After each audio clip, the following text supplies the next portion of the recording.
All right, everyone. Thank you for tuning in. Welcome to Guy Aitchison's Reinventing the Tattoo Community, a place for tattooers, apprentices, collectors, and the curious to unite under all things art and tattoos.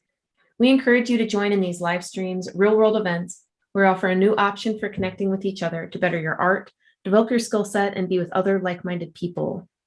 If you are new to the community, you can find us beaming out nearly every day. We've evolved into a quality network of amazing live and on-demand tattoo and art shows that are expanding nearly every day. You're currently watching the Reinventing Drawing Group with Ricardo Sturdivant. We'd like to say thank you to everyone joining us on YouTube or Facebook, and a special thanks to those of you who are listening to our podcast. Our event schedule and notifications can be found in our official Reinventing community. To get there, search for and download the Reinventing the Tattoo app found in both app stores, Apple and Google Play. You can also join directly at community.reinventingthetattoo.com. There you'll find all of our network shows, art jams, drawing groups, interviews, panels. All of this can be enjoyed on demand and are stored in our library, as well as our YouTube and podcast channels. There are countless tattoo and art rabbit holes that are perfect for your front room of your studio or to entertain your tattoo clients. In fact, we're actually beaming out channels 24/7. To get there, go to reinventing247.com. We've also got samples of Cheyenne cartridges, raw pigments, and DLize Pro. We'd love to have you guys in joining us for our weekly drawing groups and shows every Sunday at 1 p.m. We've got Jason Lesser's Reinventing Drawing Group. Every Sunday at 9 p.m., you'll find the Tattoo Weekly with myself, Gabe Ripley, and Jake Meeks of our affiliate Fireside Tattoo Network. Every Monday evening at 9, we have our evening canon class with subscribers led by Guy Aitchison. This month, we are focusing on anatomy. To join, subscribe to the canon at courses.reinventingthetattoo.com. You'll find us right here every Tuesday morning at 10 a.m. with Ricardo, and Wednesdays at noon for the Tattoo Now show. Every Thursday at noon, the Tattoo Collecting podcast with the 50th episode coming up this week. Also, Thursdays you can find here focusing on fundamentals and encouraging apprentices to join at 10 a.m. While we're on the topic of what is going on in the community, let's definitely mention to find some of our highlighted community members. Last week, we highlighted Joe, Phantom Tattoos of Broken Knuckle Tattoo. So if you see him, definitely say hi and tell him thank you for being so active in our community. We also want to say thank you to our sponsors. World Tattoo Events. They're the largest, most comprehensive resource for tattoo events worldwide. Lots of stuff is updating as conventions are rescheduling. inkjetstencils.com. We also want to say thank you to them for supporting our community. Print stencils from your mobile or computer. Save time, your hands, and apprentices' hands. Raw Pigments, an ink company that is tapping into the source with acrylic-free pigments that have been pressing artists across the globe. You can find them at rawpigments.co.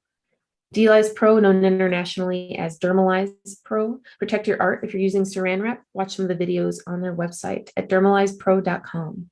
Of course, Tattoo Now, technology for tattooers. They can be found at tattoonow.com. And the founder and inspiration behind Reinventing the Tattoo, Guy Aitchison. You can find his Biomech Encyclopedia, DVDs, machines, paintings, and all at guyaitchison.com. Some of the real world events that are upcoming October 3rd to 6th, make sure to be at or watch the Paradise BYOB. We'll be webcasting shows live and many more. Also, November 12th to 14th, we have the Brussels Tattoo Convention with Nick Baxter, Ivana, and Gabe doing seminars, beaming in an art jam, and more. All right, while we're doing our drawing session today, I'll be in the background reading off comments. If you guys have anything to say or questions, I can direct those towards Ricardo as we go. So please let us know where you're beaming in from. And yeah, I'll be there to answer any questions you have. Now we're going to switch it on over to Ricardo. How's it going, Ricardo? Hey, pretty good, Lauren. How about you? How are you doing today? Doing great. It's good to hear. I don't know about you, but I'm still kind of recovering jet lag wise, I guess, even though I'm in the same time zone from Dallas this last weekend, which was an amazing time. For all of you who are tuning in, Lauren and I went down to Dallas, Texas for the Villain Arts Tattoo Convention. The raw Tattoo pigments. Collectors Expo.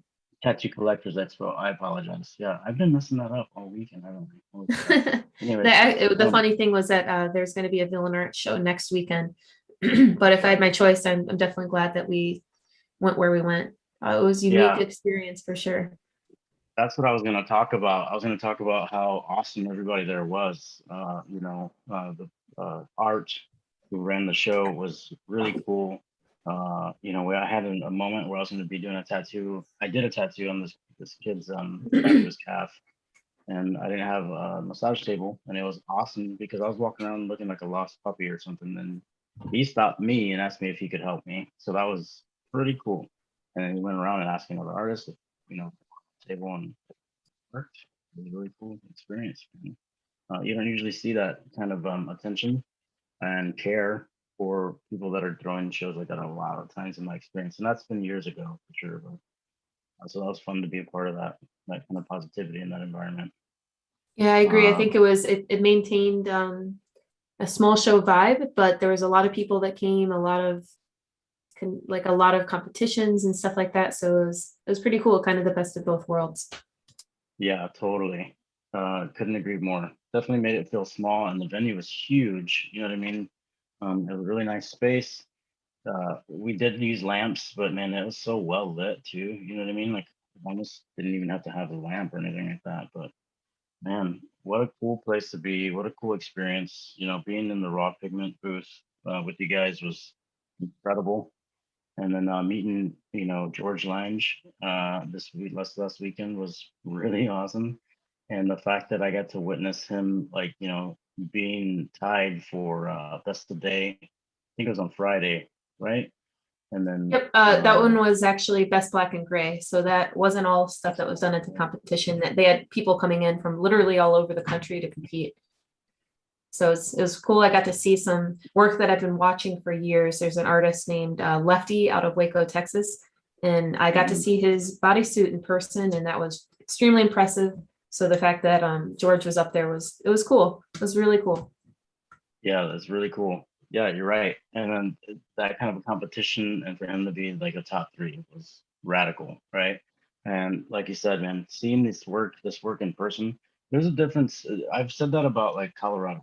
You see these mountains and stuff like that in photos and everything like that, but once you're there and you get to experience that entire landscape and you get to experience that moment that you're there and the emotions that kind of come with it or the people that you're with, it's way different experience, right? So seeing all that work and stuff in person, getting to see it being done, getting to talk to the artists and stuff like that in person, such a different scenario entirely.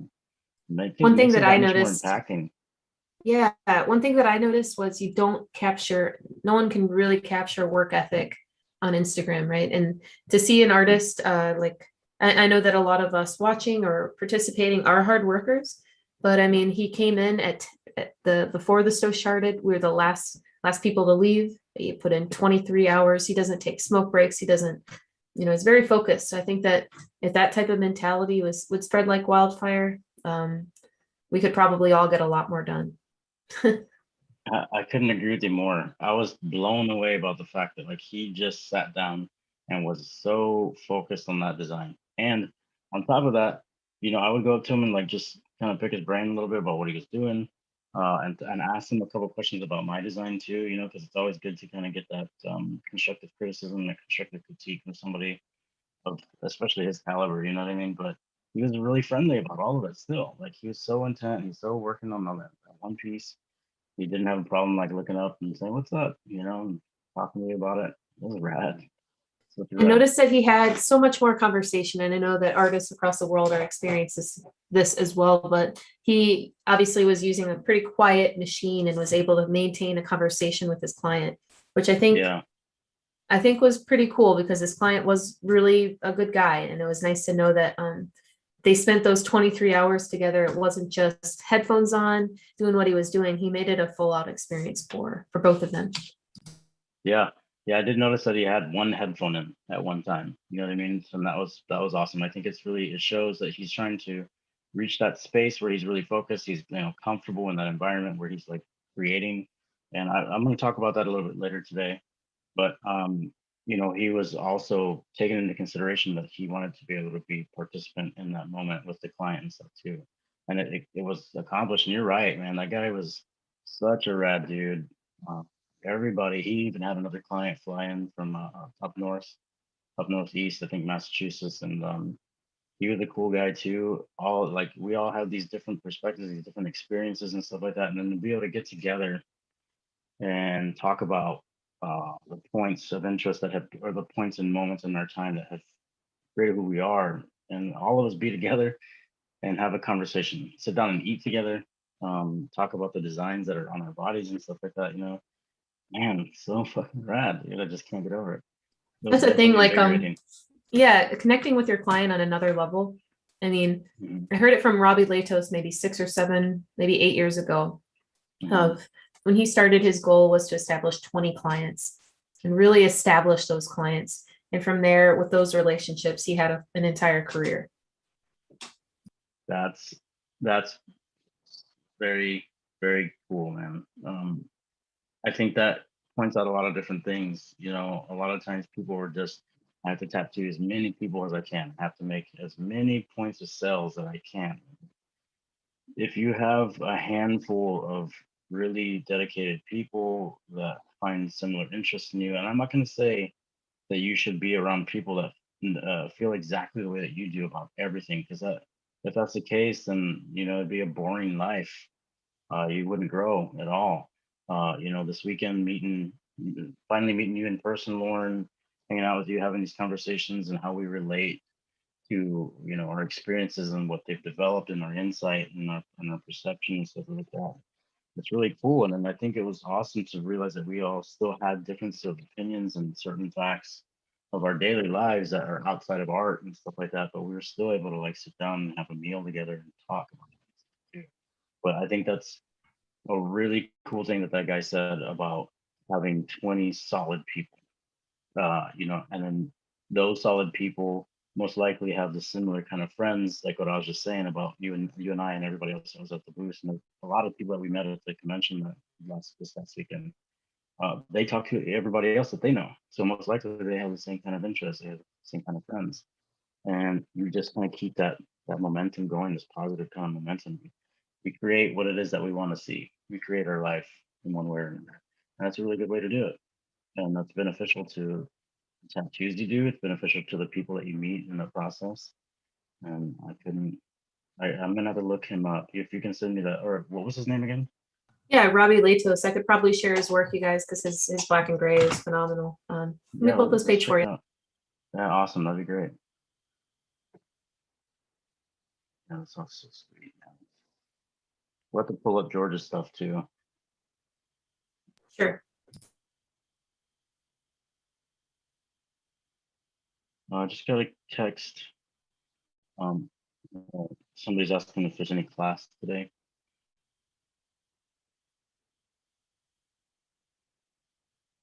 Yeah, we'll definitely jump into the class for you in probably just 2, 3 minutes. Yeah, no problem. I like this. What's going on right now? It's fine. I was just talking about what it was that was presented.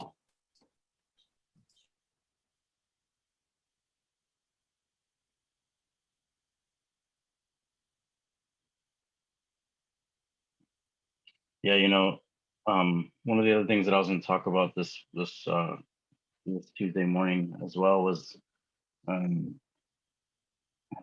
like what I thought was going to happen with this tattoo that I was doing and what ended up happening after all. Envisioning this thing that I had, this original picture that I drew, and the kind of the things that came up in the process and being able to adapt to it um, was interesting this weekend, especially being around such some work.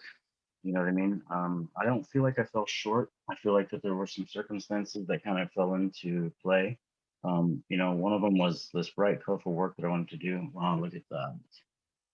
That just stopped me entirely. Look at that. This is Latos.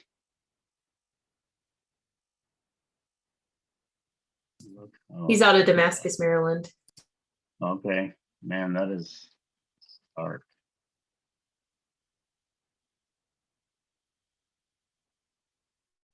Yeah. and see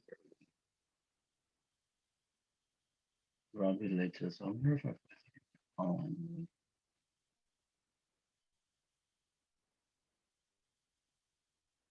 man, look at that. Let's check out that face, that the healed one. Yep, right there.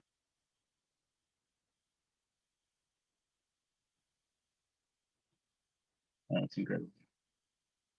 I love all that stuff above that first arch going into that lighter one. I like the little subtleties that are inside of that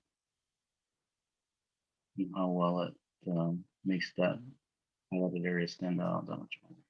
Sure, and then we can flip over on to George or Jorge as we call him. Yeah. Jorge, yeah. Super rad dude. Yeah. It was so cool meeting him in person, and I'm glad that was the experience that we got to share together.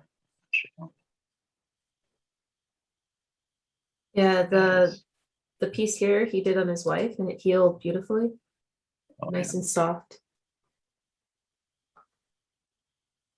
Yeah, even that picture looks incredible, and even that doesn't do the tattoo justice. Yeah.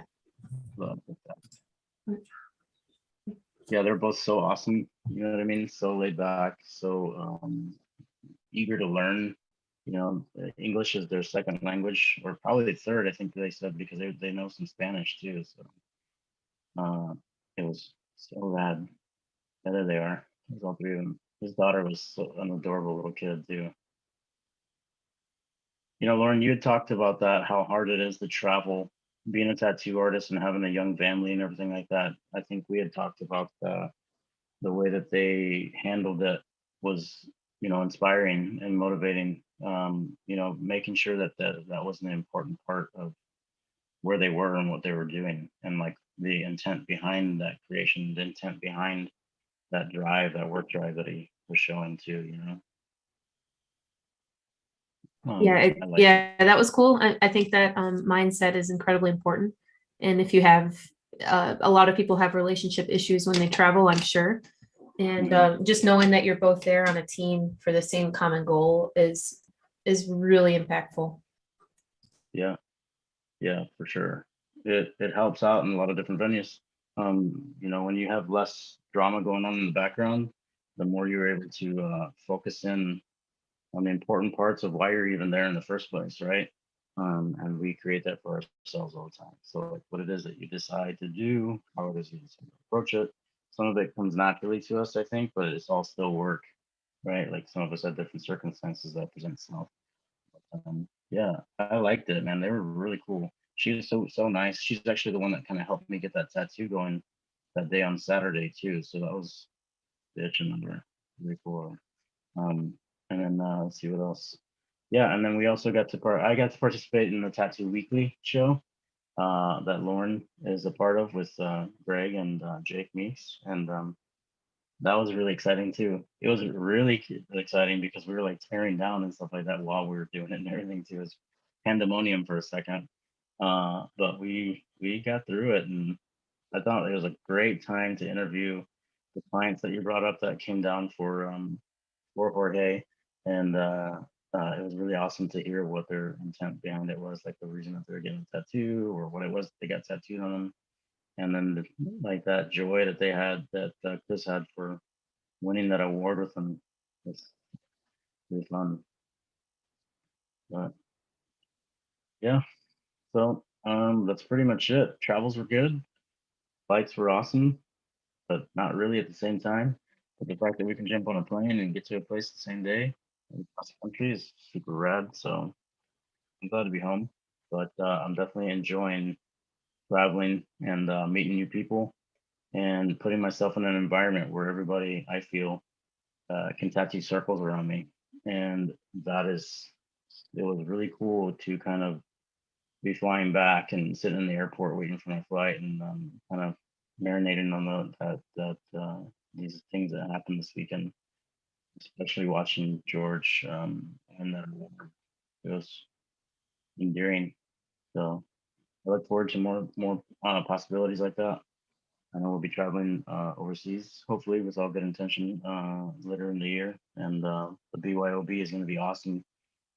because we'll be able to focus on art, and I think there'll be a little bit of tattoo in there, I think. But either way, it'll be good to be able to just cancel out all this other stuff and be able to focus intently on what it is that we're there to do, which is talk to each other about art, listen to people's interpretations of it, their reasoning behind it, and their approach behind it too. I'm pretty excited about all this stuff. So I guess we'll go ahead and jump into where we're at today with anatomy.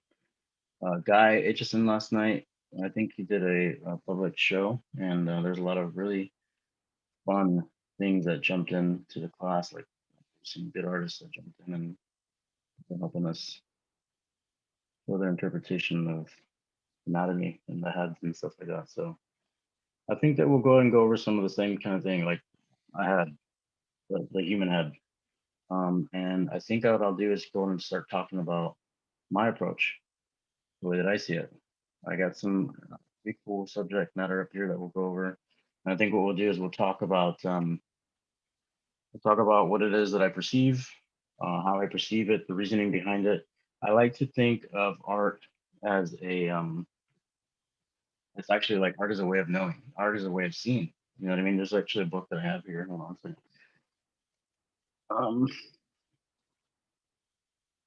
Yeah, it's called The Art is a Way of Knowing. Literally what I said. If you guys get a chance, pick it up, check it out. There's also another one that I have by John Berger. It's called Ways of Seeing. This is a really good one, and it goes over a lot of different content, but mostly it talks about perception. It talks about in the earlier part of the book, like what it was considered. There used to actually be a classification of what good art is. You know what I mean? And there's a lot of requirements as far as what made a piece of art valuable. The more we think about it, the more we start to realize that art is valuable for a lot of different reasons to a lot of different people. And it's a lot like life. We're talking about with family and traveling. That's important to that family for them to be able to have the unit intact, no matter where it is that they're going. They have different reasons for doing that. Later talking to George, a lot of times there's a communication barrier with their being English as a second language, and one of them knowing a little bit more English than the other. But it's really cool to see them both learning in that process too. I'm an observer. I like to sit back. I like to see people, not necessarily like, paying attention to everything that they're saying. It's just the interaction, I think. And I think I perceive my art in the same way, where I perceive this approach to simple shapes and relate that to what it is that I'm now starting to see about myself and the truth behind it, and the truth behind what it is that I'm actually observing. A lot of times it boils down to just the simple shapes, like what I talked about since I first started doing any of these kind of classes. We're gonna go and we're gonna go through Rain Came Through. So, truth. Truth is defined in a lot of different ways. You know, as kids, we're taught that, and if any of you guys are like, under the age of 10 watching the show right now, you might want to cover your ears and everything like that. But as kids, we're told that Santa's a very real thing. Some of us got that thing built into us, and later on we find out that that's not really true. You know what I mean? And I know that sounds far fetched to kind of apply that to like an art show and everything like that, but I'm just trying to validate this point that I make that as we get older, or as we experience more, especially with in our field, other artists or tattoo artists, we start to realize that there's some things that we may not have seen. There's some things that we might not have even perceived as a concept and an approach to our artwork. So it's always good to stay open to different interpretations. It's good to get past that moment of you being too anxious to ask somebody that you look up to for advice, critique, for opinions. So that's another part of it that kind of keeps us from being able to grow as an artist and as a person. But so with that being said, you can see up here towards the top, what I've done and the simple shapes that I have used to kind of make even just this simple example. Mhm. This will all come together, I promise. I hope so anyway. I've been thinking about this a lot over the past couple days. One of the things that I always talk about is especially when it comes to anatomy, we are always so used to looking at people's faces as a source of information, either directions or affirmations of some sort when it comes to our emotions. And when we sit down to draw them, somewhere in our head and the connection between our hand creating this image and the illusion that it actually is of these simple shapes, we lose that touch, we lose that feel. And I'm always talking about how we need to stop giving these simple shapes, defining terms as we interpret the language from these words, for example, truth. Because we can all look at this word and that has very different connotations to every single one of us that's either watching the show live or watching the show on recording or on YouTube or Facebook or wherever it is that you're beaming in from. By the way, thank you for beaming in if you do. So the other thing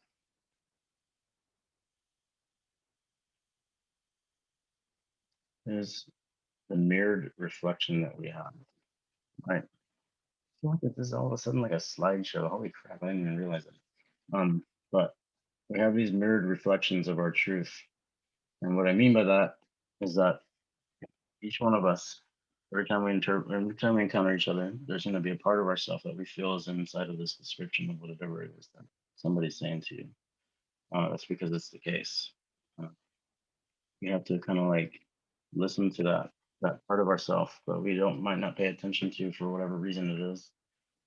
There's a lot of little different facets when it comes to realizing that it is an illusion that we're trying to draw, and a lot of times we are so caught up in what we determine to be real that we lose sight of them. This is just my approach. They're all just my approach. Um, let's see. Hmm. All right. Um, Part of the thing that I'm getting at is that to worry about what your limits are is to miss how much you can improve. Well, I think I heard that somewhere. But either way, I find it to be uh, good and true to what it is that I'm trying to say to you guys. And you have to think about it in a way that like when you spend so much time trying to draw this figure, trying to draw this face, or whatever it is, part of anatomy or rose or whatever it is that you're trying to draw, a snake, and you're getting so frustrated and you want to throw it away. You want to just start all over. You want to erase it. You want to scratch it. You don't want to do any more on it. You're kind of setting your limits for yourself, you know, and you're missing out on all these opportunities that is actually there for you. We think of failure as this end all be all kind of thing, and it's not the case. I think what happens is like this weekend for me and that tattoo, I loved it. I loved the experience of it. I loved the guy that I tattooed was a really cool kid, and we talked about he does photography. We talked about cameras. We talked about music. We talked about his approach with W Premiere, and I'm learning that. So that was awesome to be able to pick his brain about some pointers and stuff like that, shortcuts and etc. And he gave me a lot of really good advice. But if I would have been so caught up in the fact that it wasn't working out the way that I had anticipated, which is a fault of mine to anticipate this outcome. Now, don't get me wrong. I'm not saying we shouldn't do our homework, and I'm not saying we shouldn't try to put our all into this objective, which is a finished tattoo. I'm just saying that there were factors that came into play whenever it was just a drawing. It changed it from just a drawing to a very raw application of a tattoo. And there were different little things that kind of created that for me.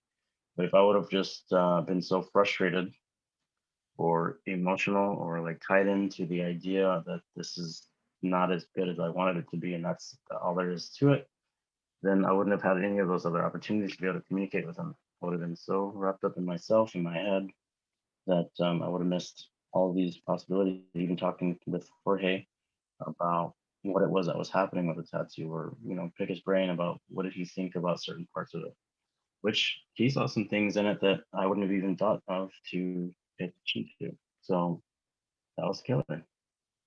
So don't set your limits. That's basically what I'm saying. You need to improve.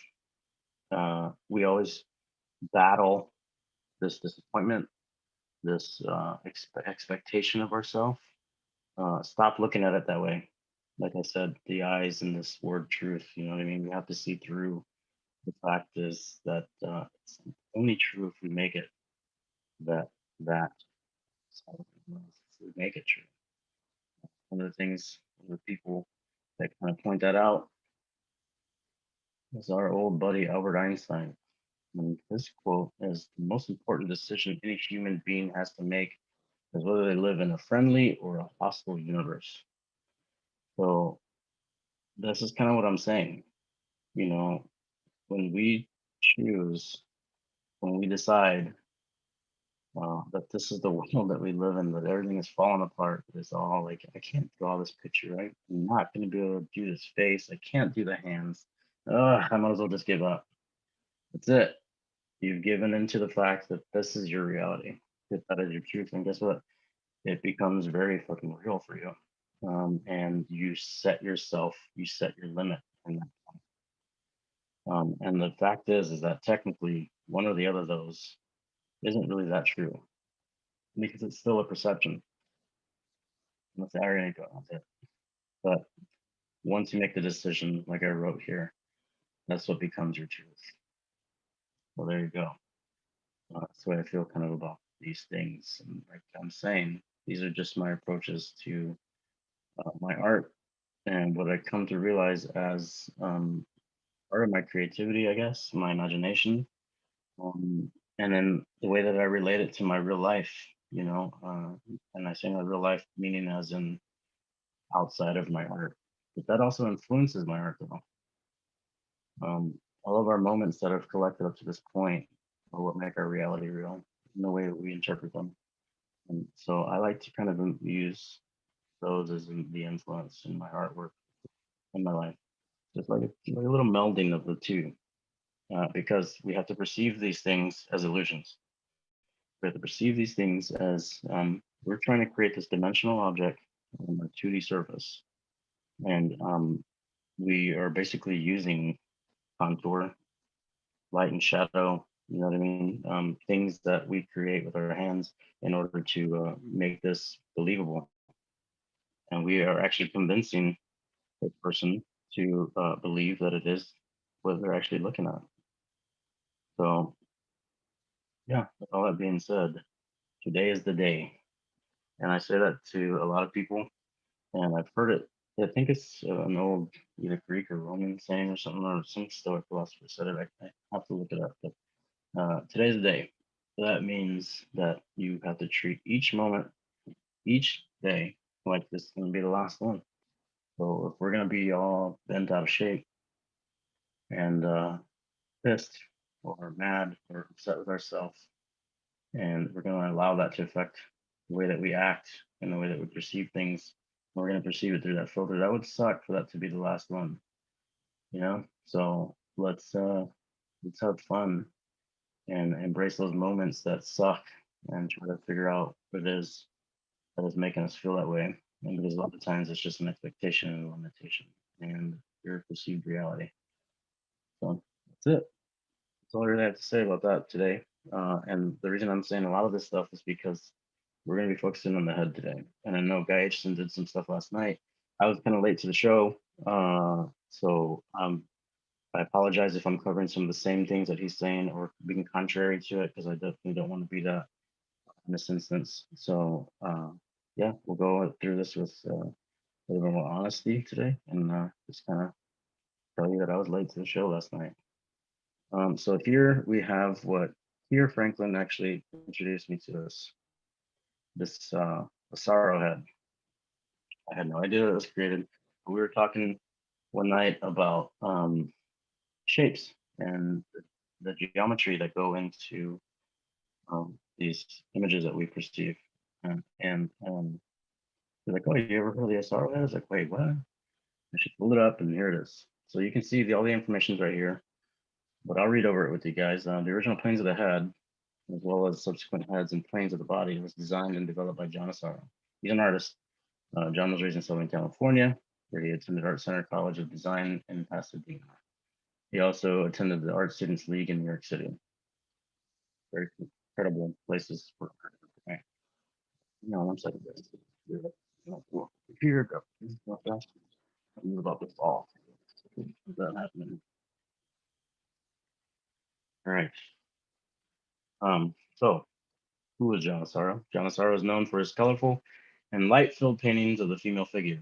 The subjects range from women in the garden and beach scenes to most recently female dancers. Asaro studied at the Art Center College of Design in Pasadena, California. We already said that.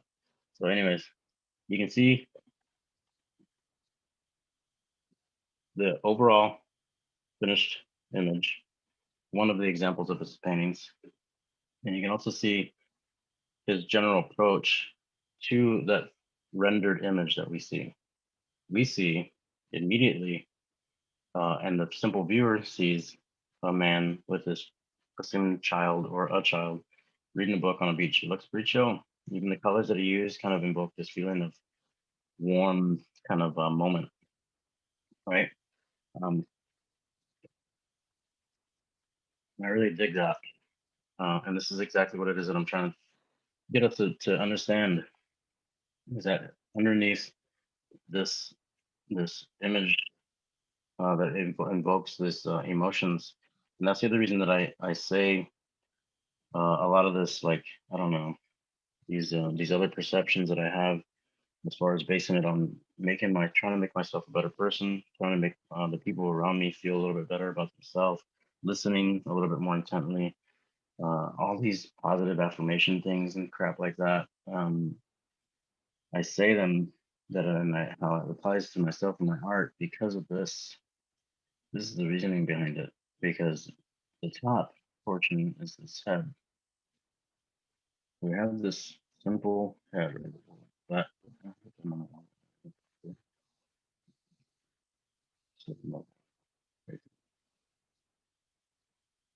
and you can see all these ridges and all these angles and how they are sitting next to each other and they are relating to themselves, even the light sources, you know, anything back here.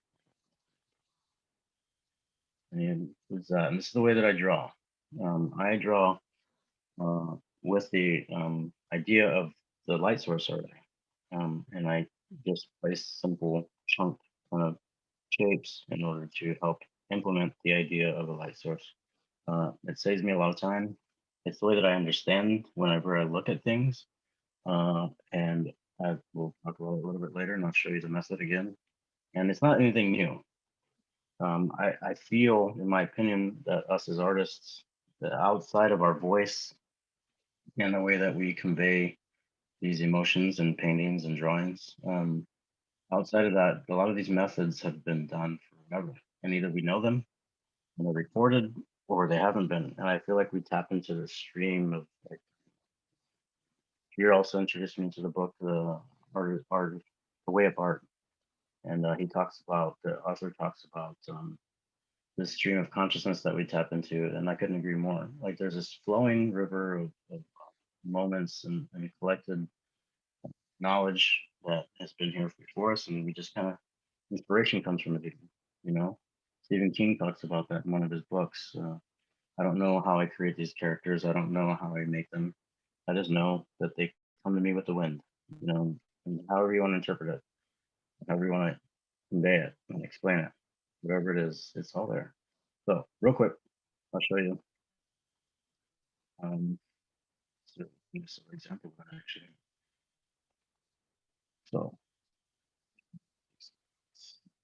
all right. So this is sorrow head.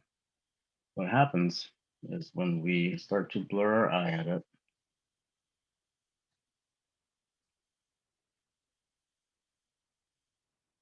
you can see how all those angles start to kind of smooth out just a little bit more. And instead of seeing all those little angles, we're starting to recognize the shape of a person's face, shape of their head. But if you can see on the image on the right, it hasn't changed at all. It's still very angular. That almost looks like a person's autofocus. And it's coming in focus.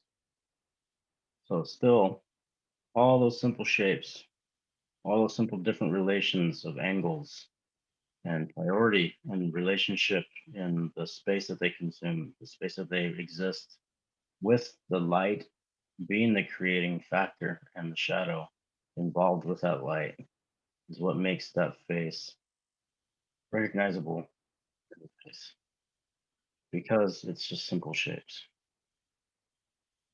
Oh, that being said, we're going to talk about those shapes for just a quick second.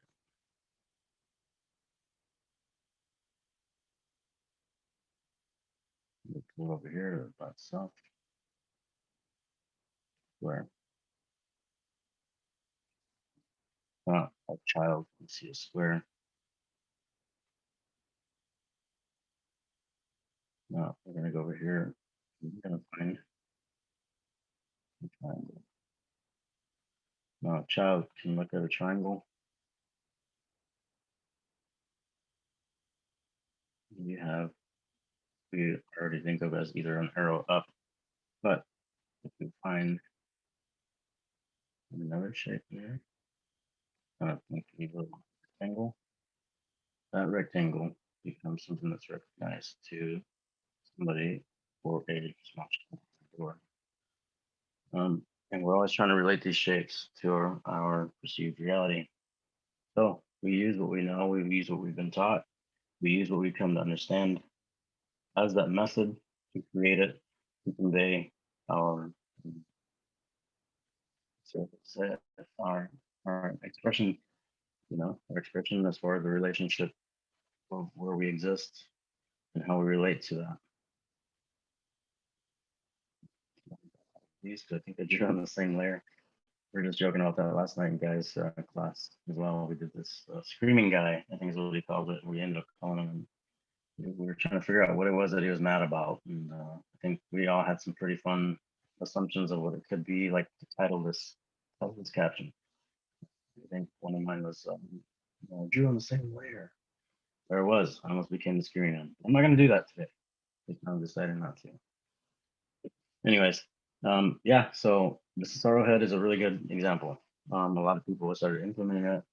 If you can get your hands on one, go for it. Most of the time, what I found by searching for them, and I'm probably just not good enough on the Google searches, but yeah, the ones that I found have been pretty much 3D printed. And I think it's actually either really expensive or kind of hard to get your hands on like an actual big one. So, anyways, so there's one example.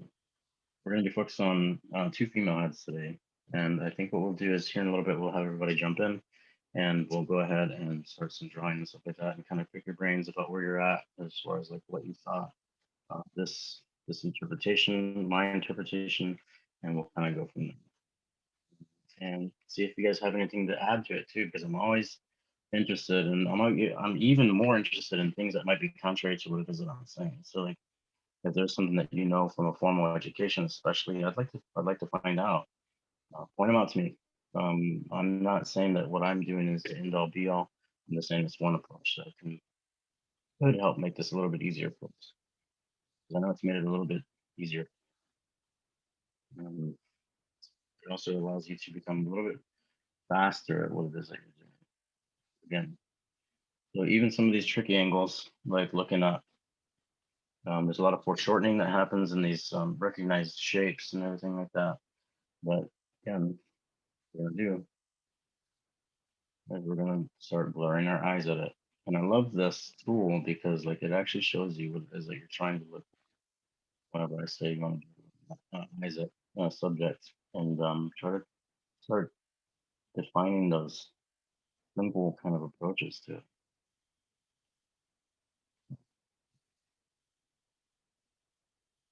All those angles start to disappear, those arch angles when we apply light and shadow together to form that depth, that illusion of depth.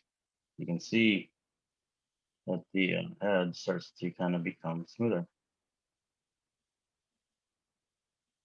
Now, one of the things that we're trying to do as well, though, when we do blur our eyes, is we are trying to see, and there's another example in here where much simpler, kind of a sorrow approach, more of a wireframe for a computer program, I think. But what we're trying to do, let's get it there because I want to do that again. Trying to see more of these other like larger kind of relations. And you can see that these two here are about the same tonal volume.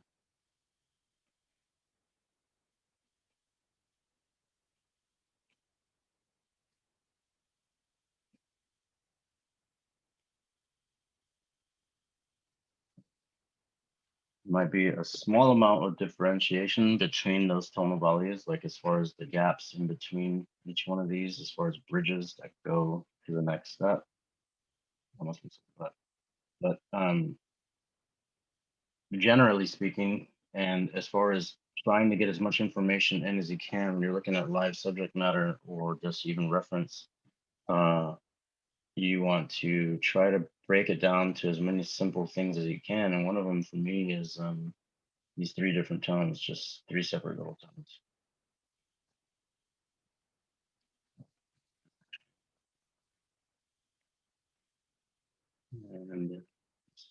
And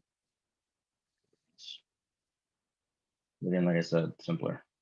And it does look like a wireframe to video game or something like that, or what is it? The Dire Straits video a long time ago had like some really rudimentary and at the time cutting edge computer technology in the video, and they're very. And that's actually what I wanted to say at one point in time was like check that video out and see how recognizable it is as a human figure, but how rudimentary and crude it can really be. Some shapes, right? So again, we're gonna go ahead and do the Gaussian blur on this guy right here.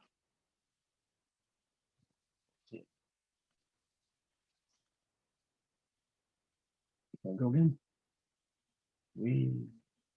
So there you go. You start to see that human face start to pop up. Oh, there's not a lot of angles in nature like that, but the underlying source is actually all very angular, all very crude.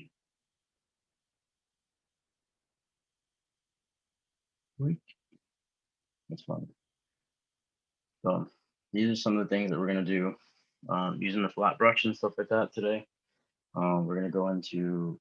I'm gonna do the same two pictures. I want to focus on just two images, and we will time ourselves, and we will do a couple different renderings of it. What I'd like to do is, after we've done that, those a couple of quick studies, we'll focus in on one, like maybe 10-minute drawing, depending on the time that we have and your attention span.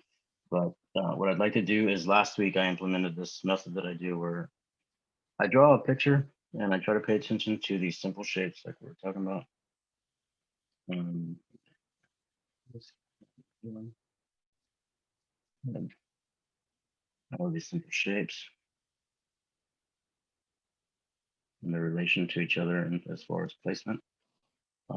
And I try to do my best to kind of capture it after I've drawn it a couple times to do it without the reference and to see how close I can get to it. It's not a test of speed. It's not a test of like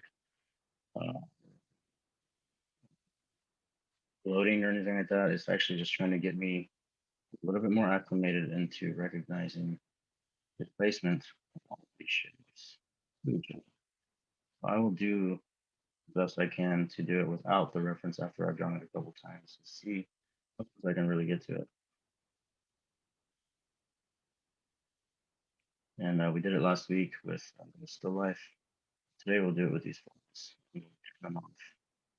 Turn it off of the screen. We can all do it. And go from there. want to show you as well the benefits of having something like this for your reference. Like you can see how many different approaches that you take to some of those tricky areas where we can't really think in dimension, um, and flat 2D image into dimensional of it. But yeah, if you guys can check it out. I don't have one yet. I just kind of use the computer generated ones, and I've already started implementing this stuff into the way that I draw and stuff like that too. And but it's, another tool in your reference material isn't a bad thing. It also allows you not to be too attached to your reference material as well. It makes it to where it's not that exact image that it is you're trying to replicate. So you can kind of find some creativity, some original creativity in it, and start implementing these drawing methods into your original creativity. So if you want to try to draw from your mind, for example, after you practice this enough and doing what it is that I'm saying about like drawing a picture without the reference material after you've studied it a couple of times, it's going to allow you to create that image a little bit more in a little bit more of a conceivable way for the viewer. Also for yourself, because we are our own worst critic. So we're gonna see these little things and be like, oh, it's terrible, it's terrible. Throw it away. But again, limits for us. Anyways, Lauren, I don't know if you're still there. Yep. But we need to go ahead and if we can start letting people in, if that's the case, if they're already available to do that and they're just not tuning in, that's fine by me too. Yep, they're not joining in the Zoom, but we've got people watching on YouTube and stuff. Maybe just a little early to video in. Yeah, keep going. Killer. All right, cool, man. So we will just go for it. I have 2 references here, and I'm going to go in. I'm going to duplicate this.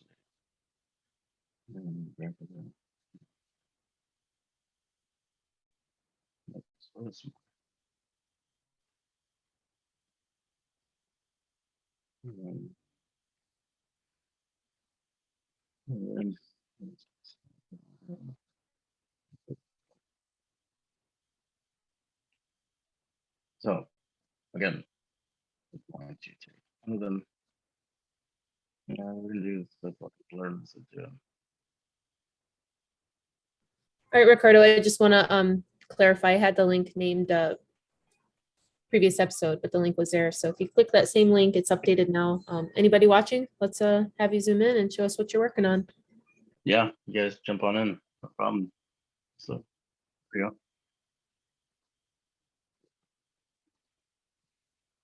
go. Hey, what's up? Hey, Atomic, thanks for joining.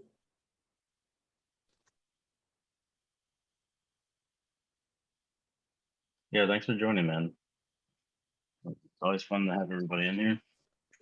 And if you guys are busy or you just want to like join in, for the people that are watching that you're worried and nervous about joining in, last night we had a lot of new people and there was a couple individuals that were showing some really cool work. You know what I mean? And like if you wouldn't have done it, we wouldn't have been able to see your work and we wouldn't have been able to be inspired by it or ask questions and also grow yourself or everybody else around you. So if you guys are watching and you're still so nervous about jumping in, I promise you, I'm starting to get more comfortable with it, but without it, I wouldn't have been able to do what I'm doing today with you.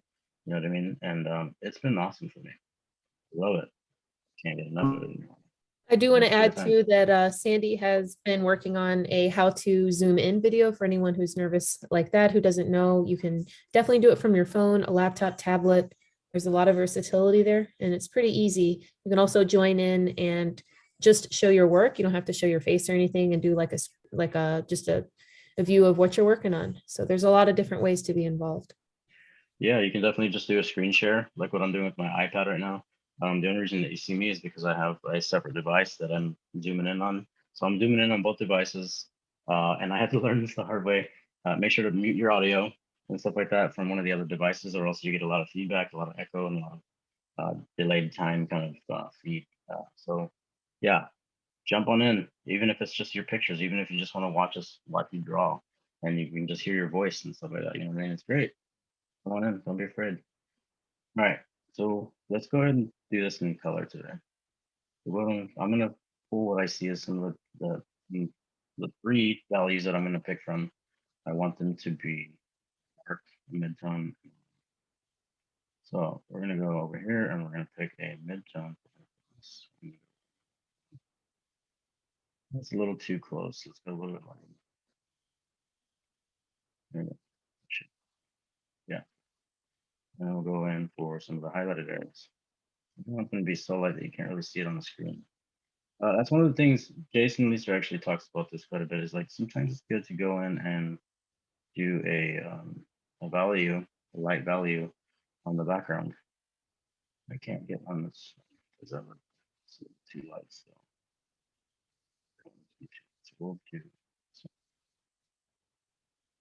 Man, that's still so close.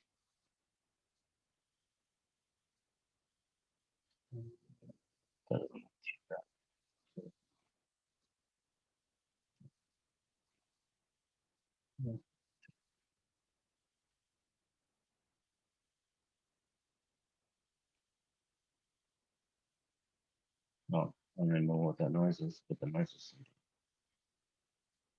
There we go. That's good. Look at that. Look at that. Okay, now we're cooking gas.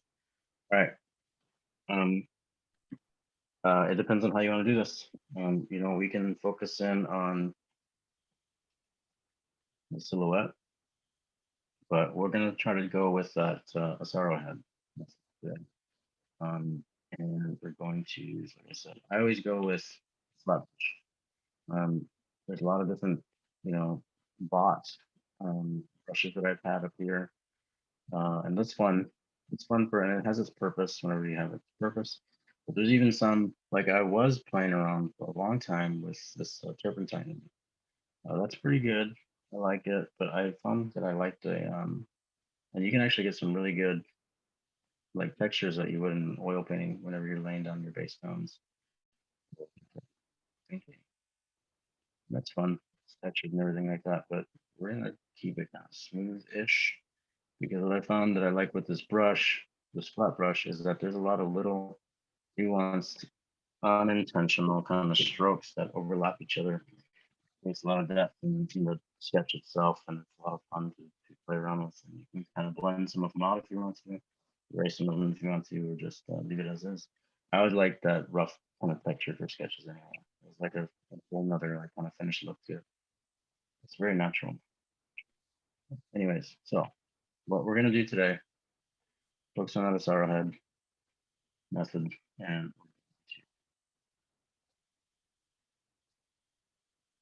start breaking down these simple shapes.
Now we have an idea of the proportions that we're going to be dealing with, and we have an idea and more of a foundation, so to speak, on where to start with this, what we perceive as a source of information.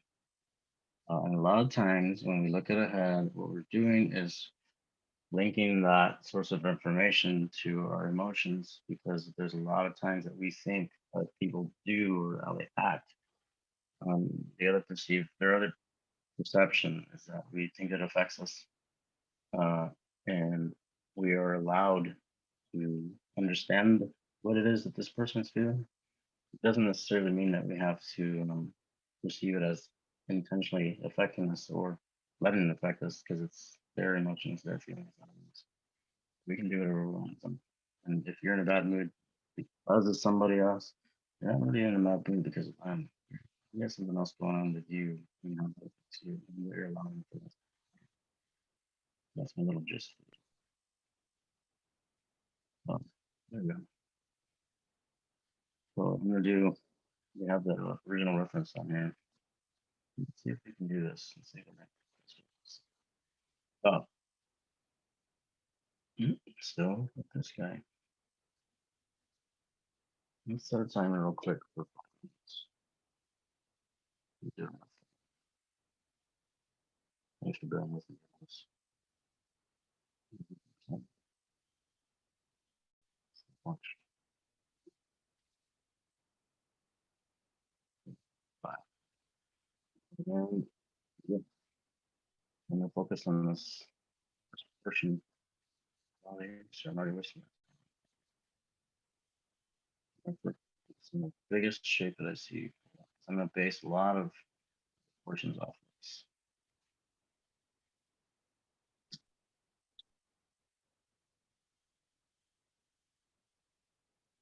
Not worried about it being smooth. Not worried about it being very pretty. All I'm trying to do is get as much information down as I can. As far as the object, I see the face, the shape.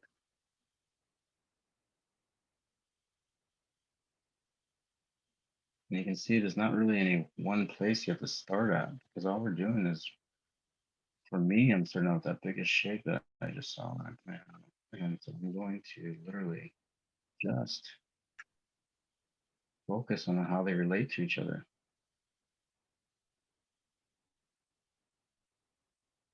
So you can see I'm paying attention right here.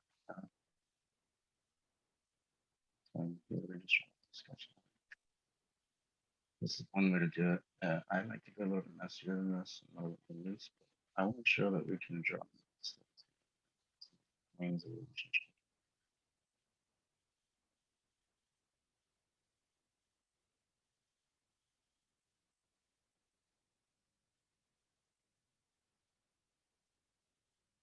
Sometimes I end up losing the tilt in the head or the body part they're going to be. And what I mean by that is like this center line and how that relates to the field. So that's not too bad. That's kind of spot. And what I mean by that is where these points are. Each frame of reference at about 250 left.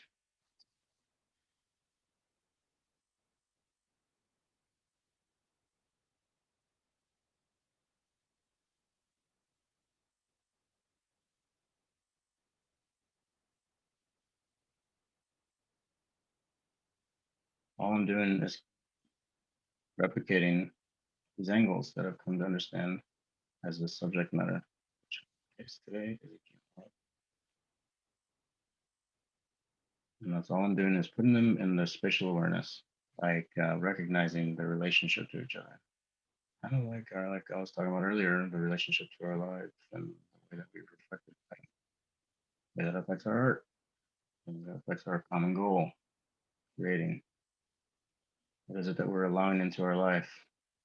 What is it that we allow into our life that we've always continued to allow in our life that has hindered us from moving forward, growing? Why do we keep doing the same thing over and over? I wonder sometimes if that's fear. We're just so used to that. We just keep circling. Whatever it may be, kind of stop.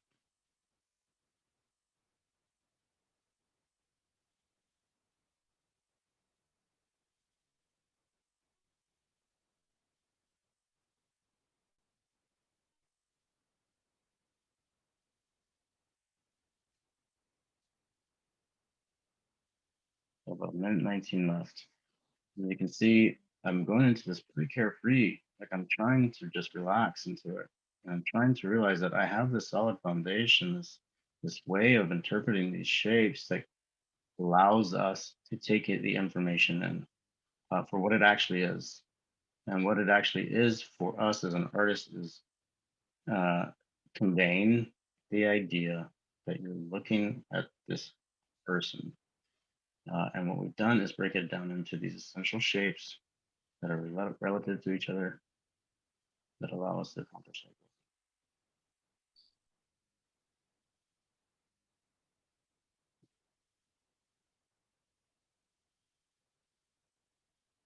If we're to do that in life, how much simpler could it really be?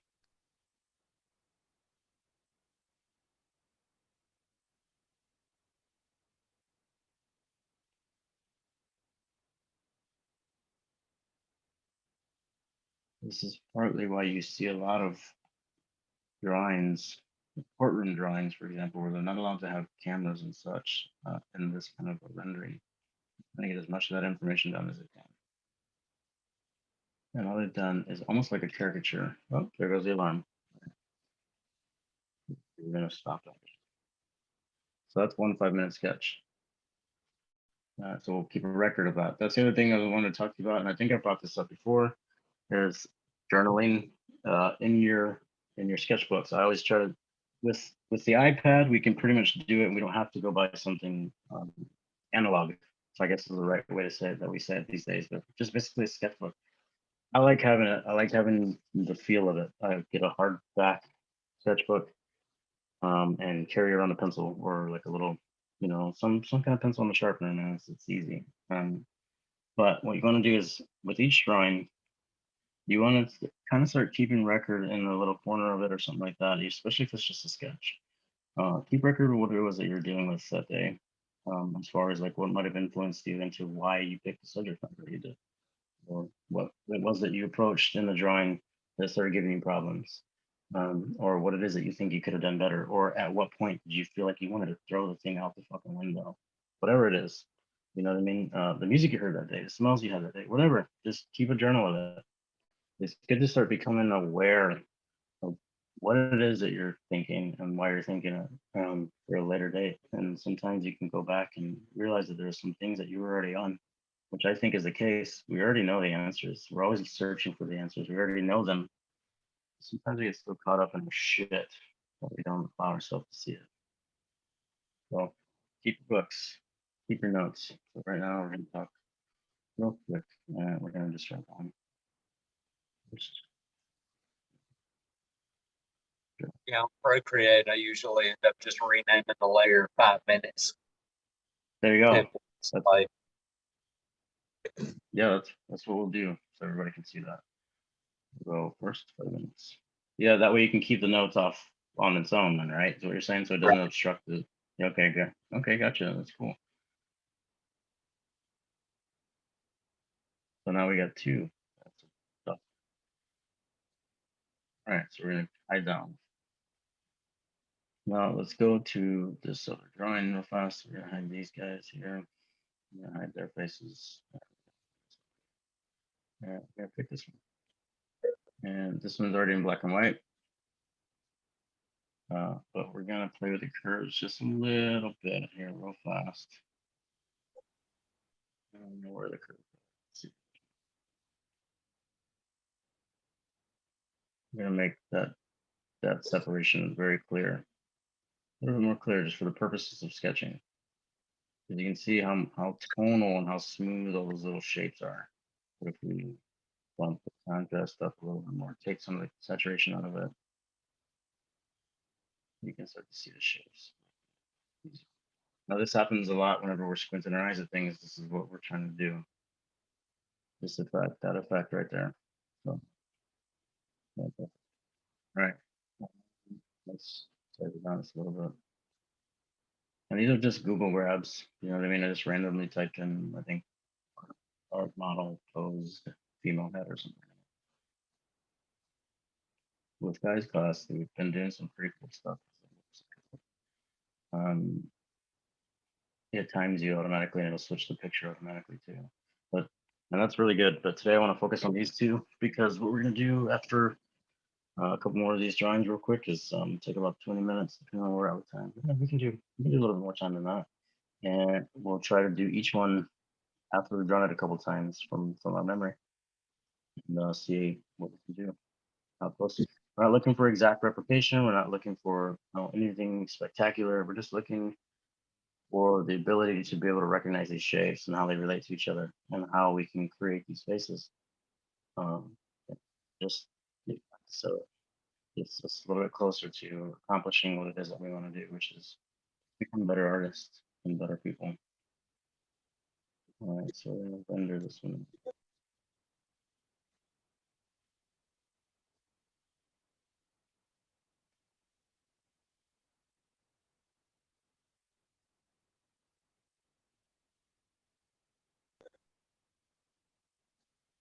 All right, so there.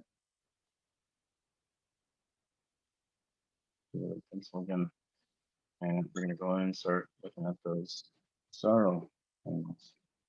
Angles of the face. I shouldn't say sorrow angles. What we're talking about right now is planes of the face, but Massaro developed that model to kind of help they have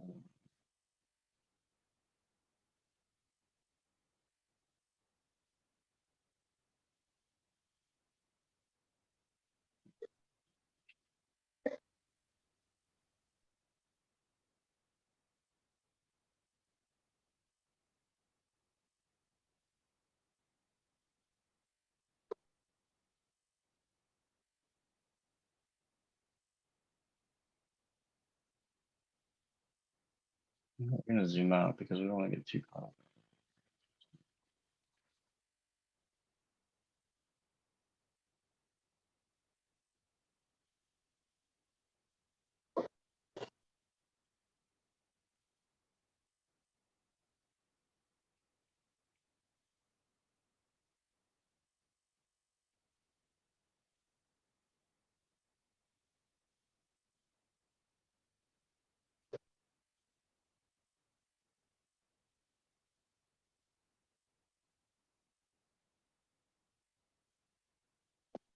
As much information as quickly as possible.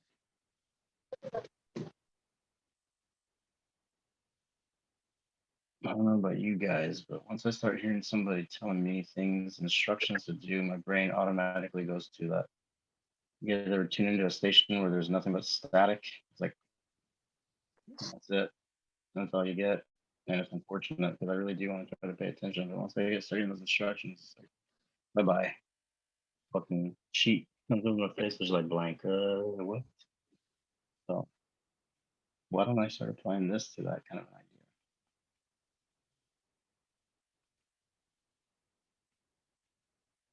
All right. So enough for too crazy. So again,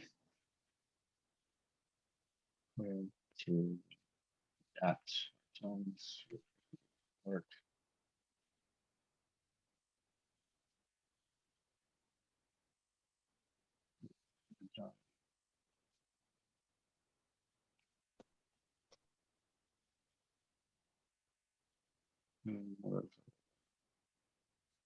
Just for the shits.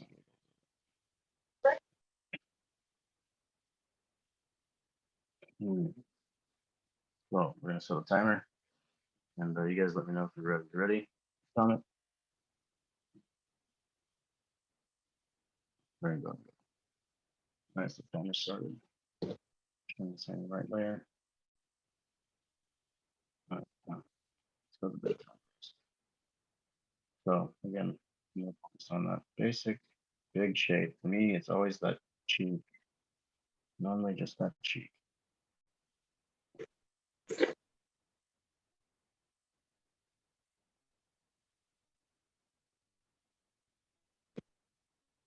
There's no real right way to do it. It's just what you feel so it's come naturally to you. What is it that you see first? What is it that you be afraid to follow that? Don't be afraid to follow that. If it ends up being wrong, just start all over again. Not a problem.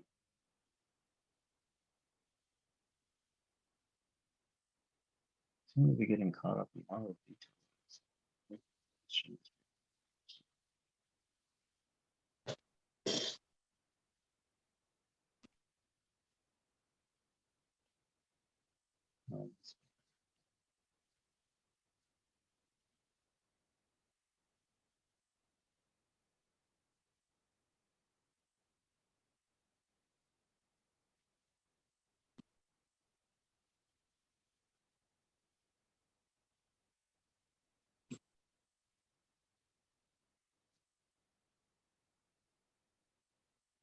my stylus or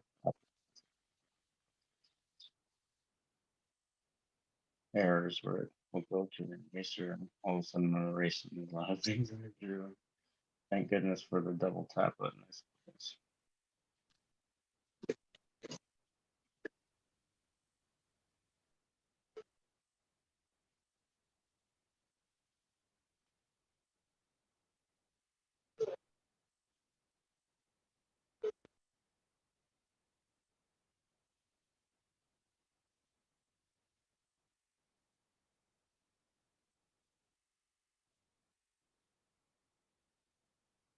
This one. That's okay. Fine. I'm gonna keep going with it a little bit more, and then I'm gonna step back and take a quick look at it and figure out where it is. I think I know what's up.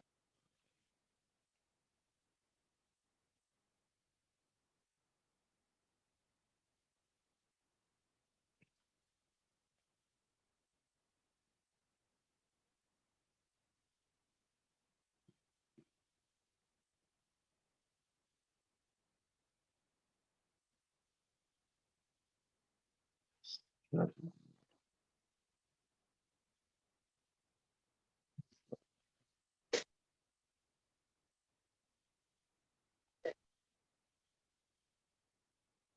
You can see in that left blurred out image how blurred out it is and how we can just focus on simple fuzzy shapes together.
And we got about 30 seconds left, so and then just I like to use the smudge tool too.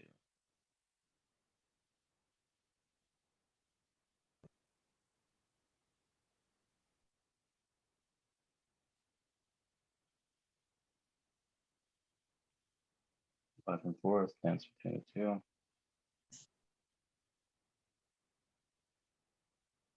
And all the while, I'm kind of looking at the refined image and also the blurry one. And just double check. There we go. That's that. All right. So you can see, again, we're not focused on a lot of the detail. I was focused on the placement, the anchor points. The anchor points being me or and this corner of the jaw here, and this corner of the jaw, and then the shoulder, and how that relates to each other as far as the space goes, the overall space, and how that relates to like the top of the forehead, the angle of this eye over here, how that goes down into this jawline, that anchor point here. Excuse me. And so I tried to replicate that as much as I could in observation, and where they all lined up.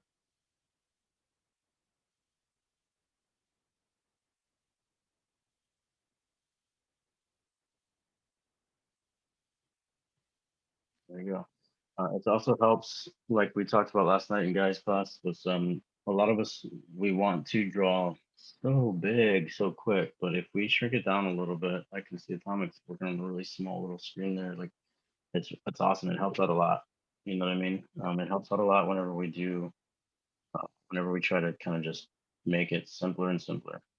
And when we pull it in real tight, we start noticing all the little nuances, all the little details and stuff like that, which we do start going into once we get the rendering down of the image.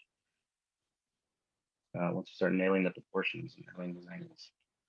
So I'm gonna step away from that one now, and we're gonna do.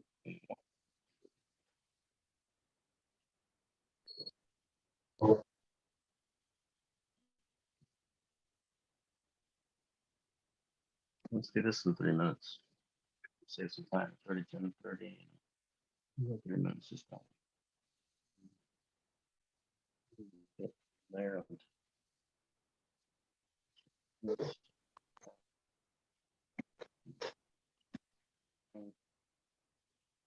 All right. Let's see how far we can get in just 3 minutes. So this one, I'm going to approach it just a little bit differently.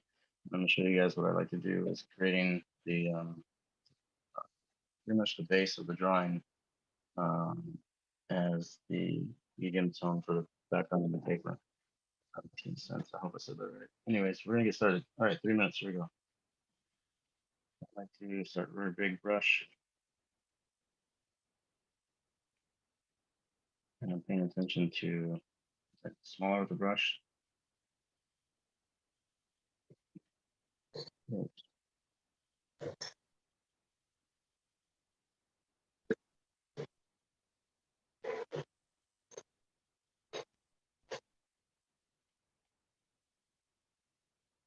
How they're relating to each other.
So try to get as much information as I can.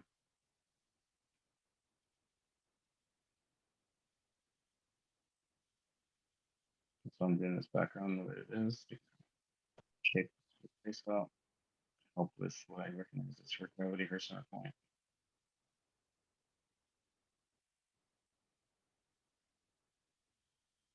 Got 50 seconds left. Small brush.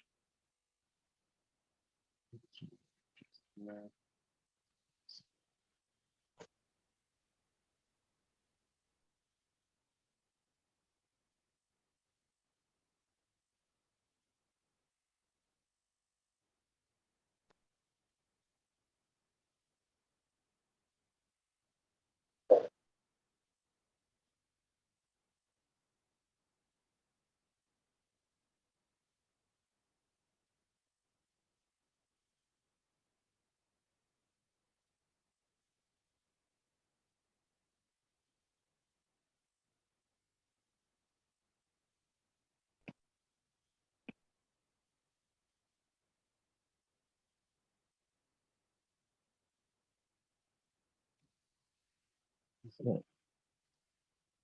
So in 3 minutes, I started getting even more information than I did the last time. And a lot of that has to do with the fact that I started much larger.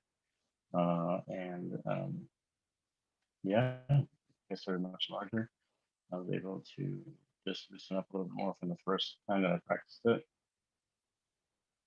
You can see I started doing just a little bit more smooth tones rather than that very angular kind of look.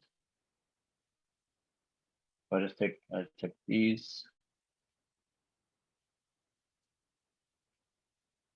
simple shapes and just made them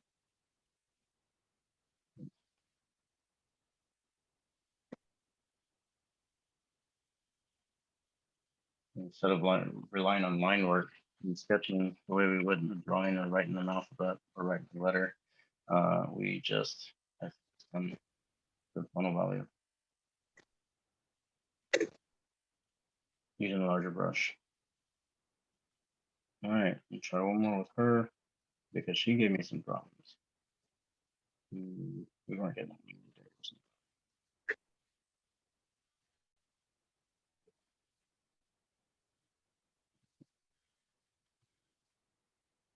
I think I did take this. Make her a little simple.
All right, so I'm gonna do it real fast.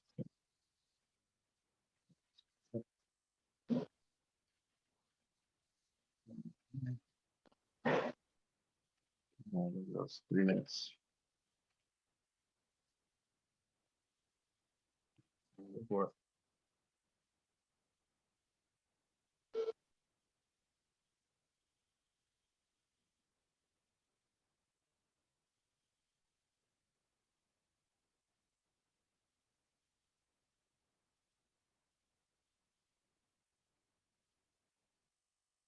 I'm watching the single point in the cheek.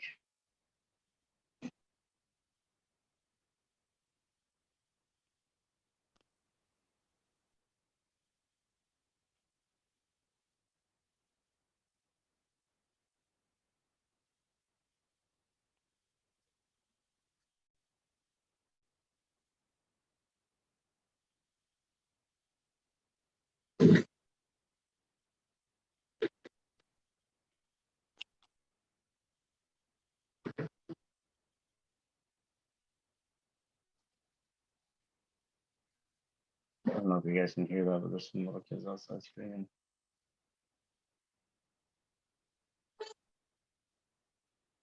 If not, it's cool too.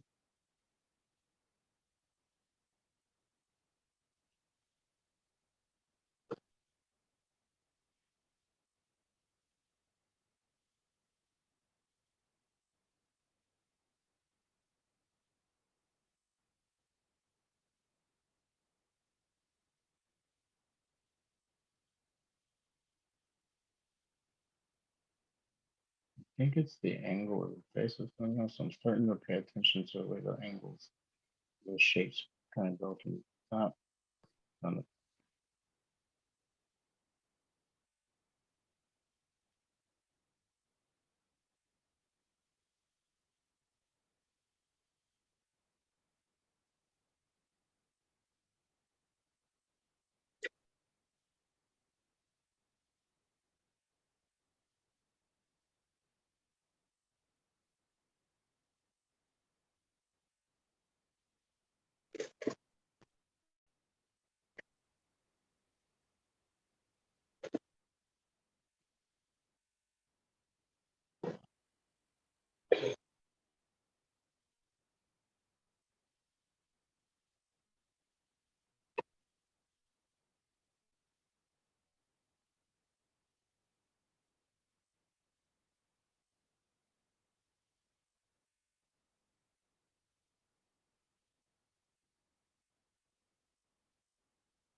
Like that. So again, we're not looking for perfection. We're just sketching. Just trying to get as much information as we can, trying to show you how to just record it and keep it in there and start. And that's pretty much it. So it looks like we have about a few minutes left, about 20 minutes left. So let's go ahead and take another look at this other one.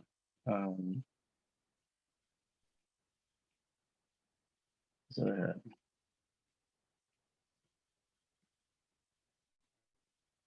And let's think about what it is that we're actually looking at here, and how we're going to do this. So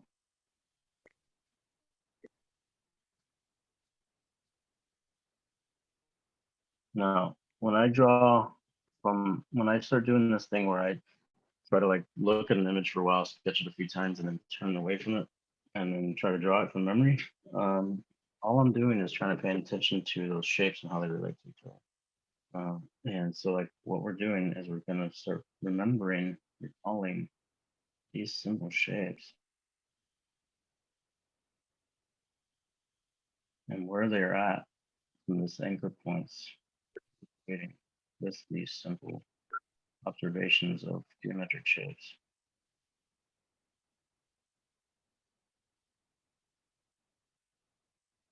And you can see the angles. Break it down so to connect the dots.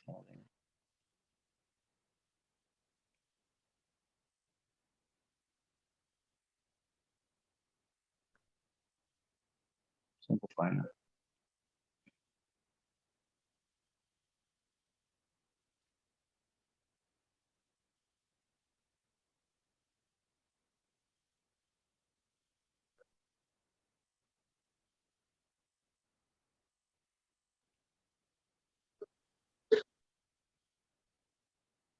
So again, so we're going to remember these things. We're going to try to recall them as well as we can. And we're going to start out with a medium matte background.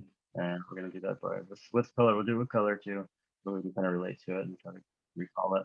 This is going to develop some muscle memory for us. This is going to develop some a little bit less anxiety for the whole scenario to begin.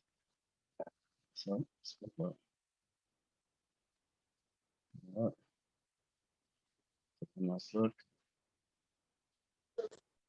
And let's go ahead and get the image. And let's set this down. Actually, we'll just go 15.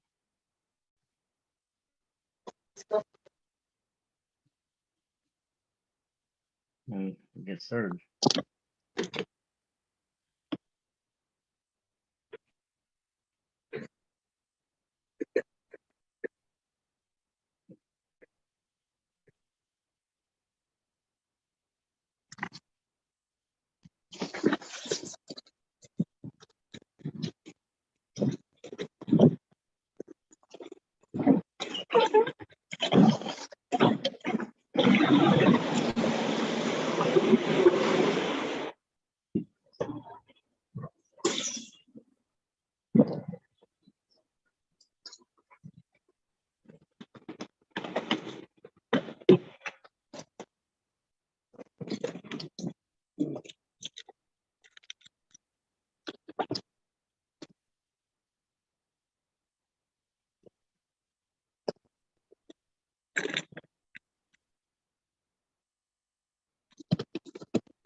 Not looking for an exact copy of her face. We're just trying to recall it as much as we can.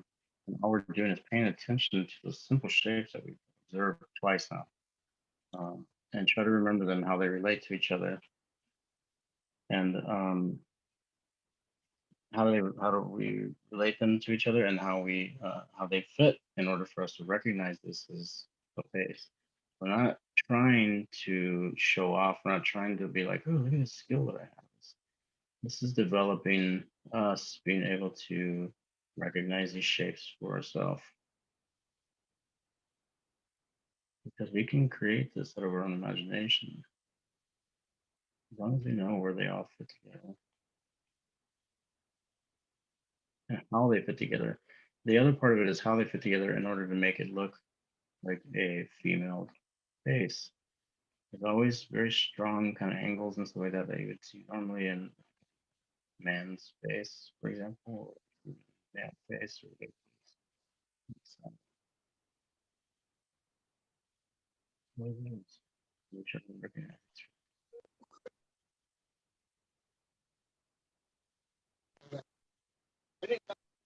Yeah, not bad. Yeah. Here, let me.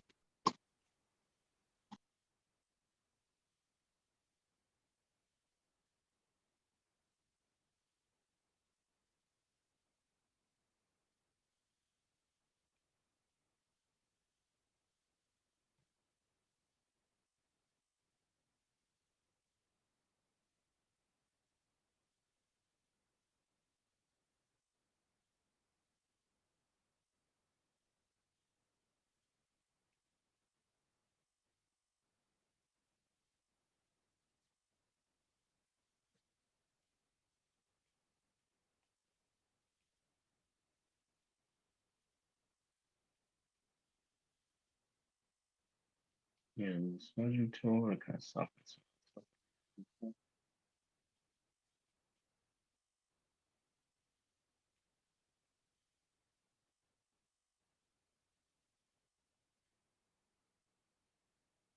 I'm also remembering where my light source is at and help create these images that we're looking at, or these shapes that we're trying to observe.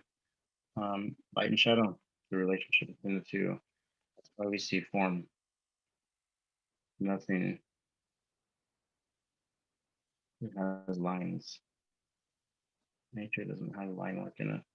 But us as tattoo artists, we have to kind of practice some of these things in order to kind of accomplish stepping outside of ourself for our approach to drawing. A lot of times we want to make everything just line work. And that doesn't always work out that way. It's not up to nature.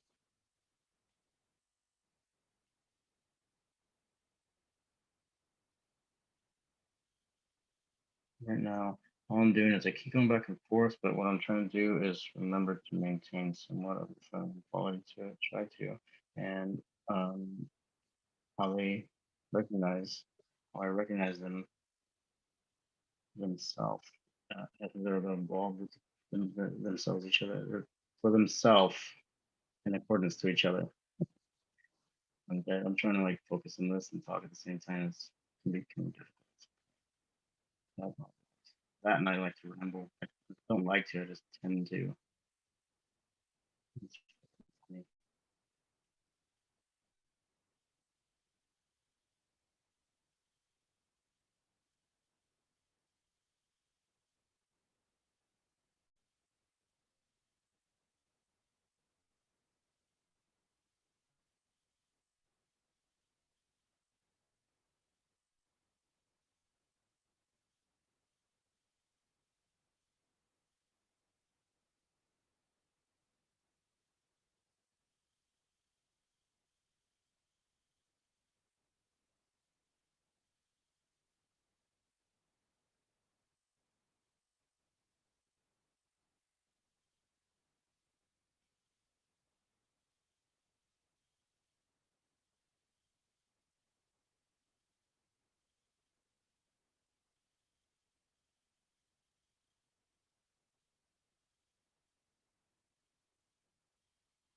With 9 minutes left. This gives me a chance to kind of go in.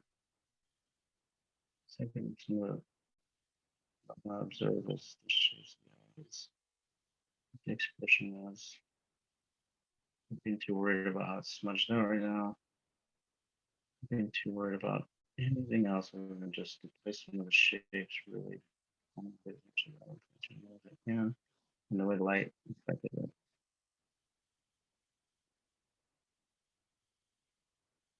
And I'm pretty sure this doesn't really look too much like it. Like I said, we're just trying to use that information that we've collected, create it in itself, being true to the shape.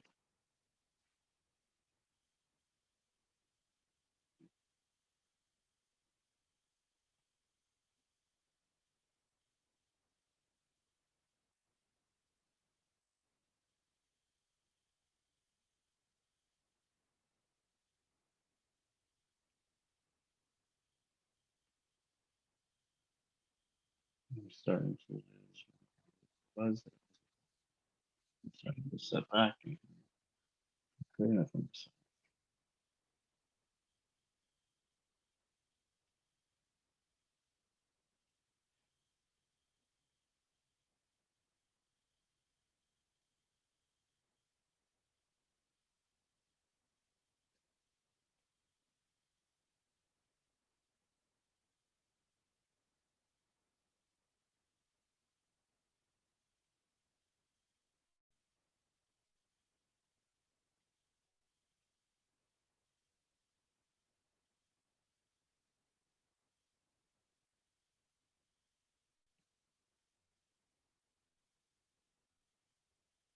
So let's give it like a pink really. Chef, man. Much fun. Kind of allows you to interpret it the way you want to. Viewers.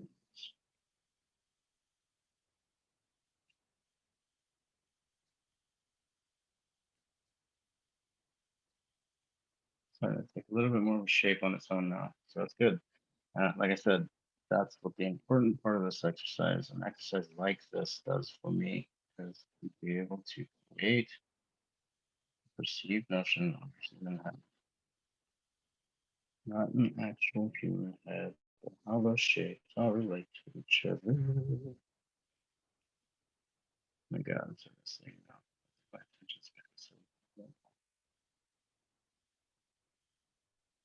Talking to myself.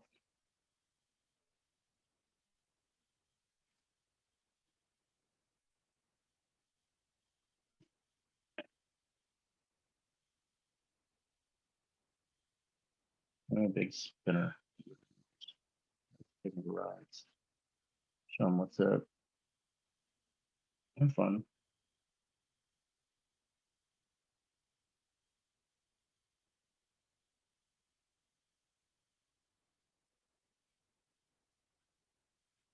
Yeah, 30 minutes of good smoking. Look in the face. Look. Right. Look at the where the placement of the eyes. Eyeballs. The center of the eyeball. Where it's gonna meet with the corner of the mouth.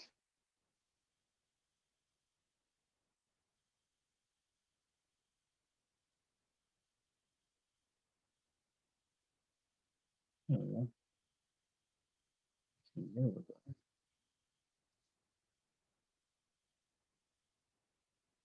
Jaw and the cheekbones are always kind of tricky. But you want to create the sharp edge, a shelf kind of look on that time. And that ends up getting rid of that illusion of depth. It actually can't see itself out and it's so sharp edged. Again, that's a sharp edge that we perceive as line. So go up close to it, it's just going to be a fuzzy little edge. Just so happens to be tighter.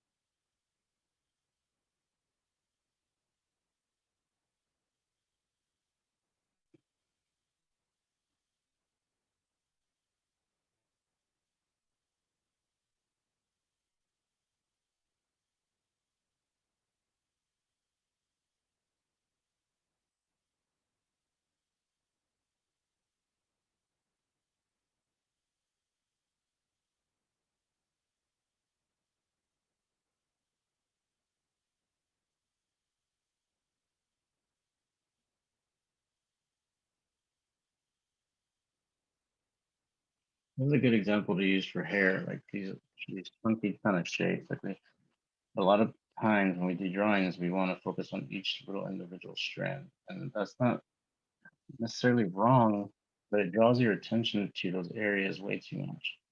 What we want to do is just again focus on where the shape forms the contour and the different values that are in relation to each other, being from darker to lighter, and how they make your eye travel to convince yourself that there's a collection of your collection. For example, like girls, you know, they can Moving around himself.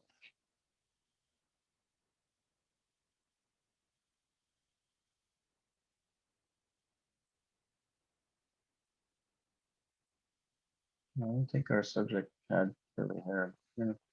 Like I said, this is what we're going to do, and we're recognizing those shapes in relation to each other. We can really want to, really. Look at that, it's smudged. Smudged it somehow. What do you know? Fixed. The beauty of technology. I'm going to plaid. Okay, so we have 2 minutes and 15 seconds left.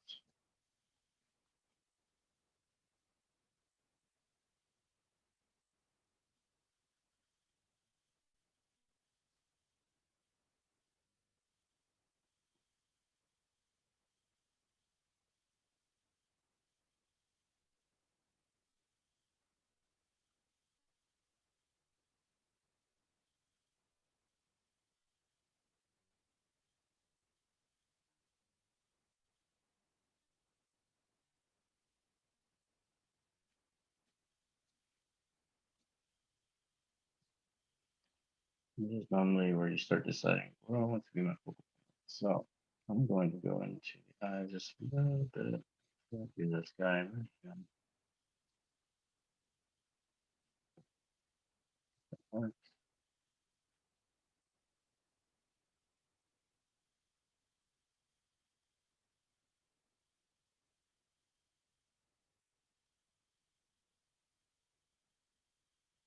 Come off it. We're gonna go like what? What? Like up. What? What are you talking about? You're blocked.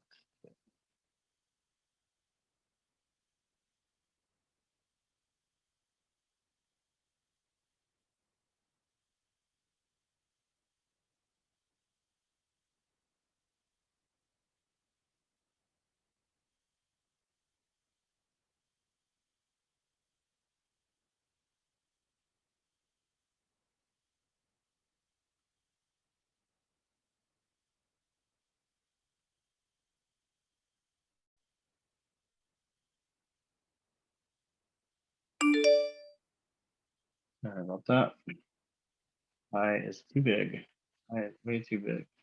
But it's okay because we're gonna take a little lab tool. Oh, too late. Well, the show and that decided like way too big. And now she got a patch again. But we can just do this while we're doing that. Blend it back in. Good deal, man. BD, bro.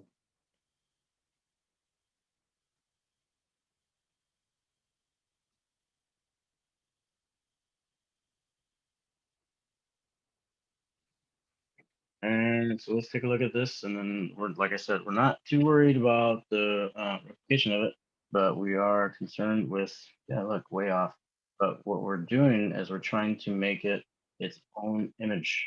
So we're just trying to recognize the simple shapes and how they all relate to each other in order to make a perceived human face.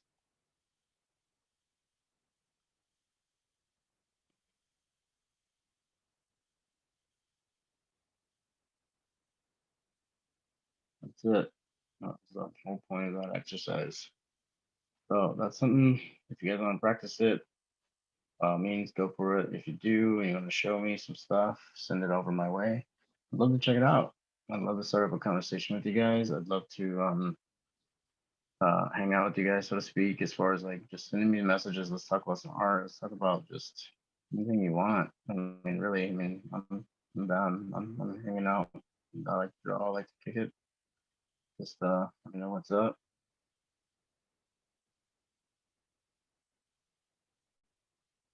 Really good. But other than that, if there's anything else, no, then otherwise, you guys have a good day. Lauren, thank you very much again for your time and your help. I appreciate you very much. It was awesome Definitely. hanging out with you this weekend. It's awesome hanging out with you this weekend, and I look forward to doing it again, man, for sure. So, yeah, but thanks again, you guys. You can reach me at Candor Tattoo on Instagram. Thank you for joining in Tuesday mornings. You can catch Lauren on Sunday evenings at what time, Lauren? 9 p.m. Eastern. Yep. It's a cool show. It's really up to date as far as like the topics that they cover. Last week was fun. It was an adventure because we were at the convention this last Sunday. Make sure the next class up, I believe, is Kier Franklin on Thursday nights at 10 a.m. as well. She covers a lot of really interesting stuff. She's the one that showed me this sorrow head, and she's got a lot of good insight. So if you guys get a chance, check it out. Also on Sunday afternoons, join Jason Leeser. This is he was the first person that I jumped in with on one of these Zoom calls, and it's killer. Also tonight, Hablamos de Arte with Bruno Sabatiera.